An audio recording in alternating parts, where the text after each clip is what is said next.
don't know about you, but the violence in our world, all the aggressions, break my heart, challenge my faith, and yet we come together in Lent to hear these stories of God and strive to find our own way forward into a deeper journey and relationship with God, remembering that we are dust, and to dust we shall return. Life is fleeting. In our story of Noah, we have the gift of rainbows. Rainbows are wondrous, mystical signs that human beings, from the youngest to the eldest, seem to never tired of being surprised by. They are a sign of hope, of delight, of promise. They're beautiful, multicolored bands of ephemeral light, which always come after a storm and take our breath away, lighten our hearts, and rekindle hope. The bow in the sky is a sign of God's promise, made after the great flood. It wasn't long after God created all that is that human beings began to follow their own desires and exert their free will. And quickly, sin gained a foothold in the paradise of creation, and human beings began to turn away from God and to strike out against one another. In truth, it took only 10 generations for human beings to make such a mess of things, to the point that the waters of chaos were unleashed by God to wash away human sinful destruction. Noah had his instructions to build the ark to save the animals and his family, and he did so. In his preparation, Noah was mocked and regarded as foolish, but the cleansing rain did come. The waters rose and covered the earth, and it was washed clean. And after it was done, God said, never again. Never again would God unleash the waters of the heaven and the fountains of the earth. God made a covenant with all human beings and all creatures in creation. And the sign of the covenant would be a bow in the sky. The sign of the bow serves to remind God of his sacred vow.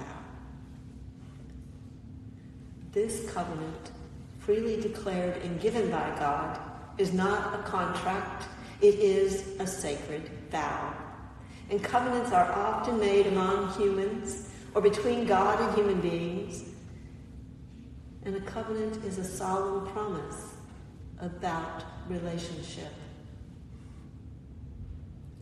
When Jesus emerges from the waters of the Jordan, and the heavens are torn open as the Holy Spirit descends with a vengeance, God declares, "You are my Son, the beloved. With you I am well pleased." And immediately Jesus is driven out into the wilderness by the Holy Spirit. He has entered into the waters of baptism to emerge into a new reality of the divinity that resides within him. God has proclaimed him as God's Son. And if you ever wondered, when did Jesus know he was divine? In Mark's gospel, I'd say this is the moment he understands and is told by God that he is God's Son. He is God in flesh walking this earth. And that's a lot to take in, to process. And so Spirit drives him out into the wilderness where Jesus is tried and tested by Satan. He encounters wild animals and is waited on by angels. And if we pay attention, Jesus does not shun nor fear the company he encounters, not even Satan. He does not label them good or evil. And perhaps he knows his journey will not be an easy one from here on out, and being tried and tested are necessary to develop the fortitude to test his mettle, just as we need to be tried and tested as God's people. In the wilderness, Jesus is at one with all beings, with all creation, knowing all created beings are connected and that each has a name, dignity, and worth. When we enter the waters of baptism, we also become children of God, heirs of the eternal kingdom. We vow in our baptismal covenant to turn away from evil and to turn towards God.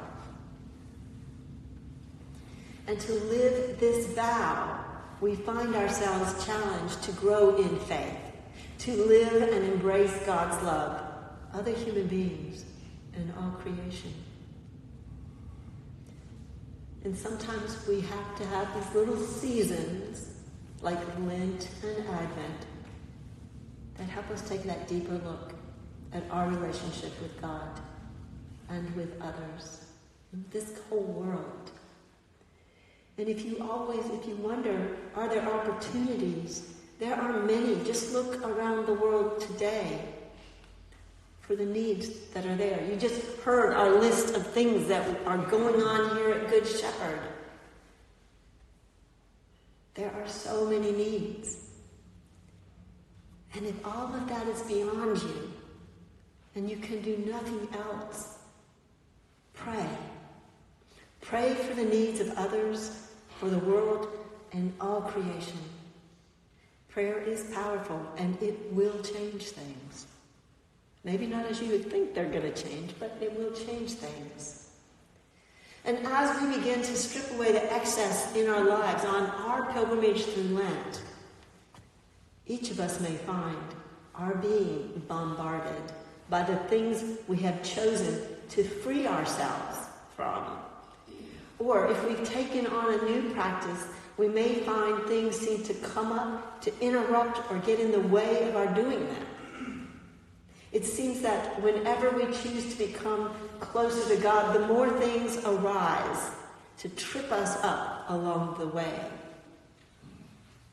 The more Satan plays. So in this season of Lent, as you strive to live into the promise you made to God for this season, expect obstacles, challenges, stay strong, grow, and seek delight in the simplicity or the stripping away or the added dimension to your Lenten journey.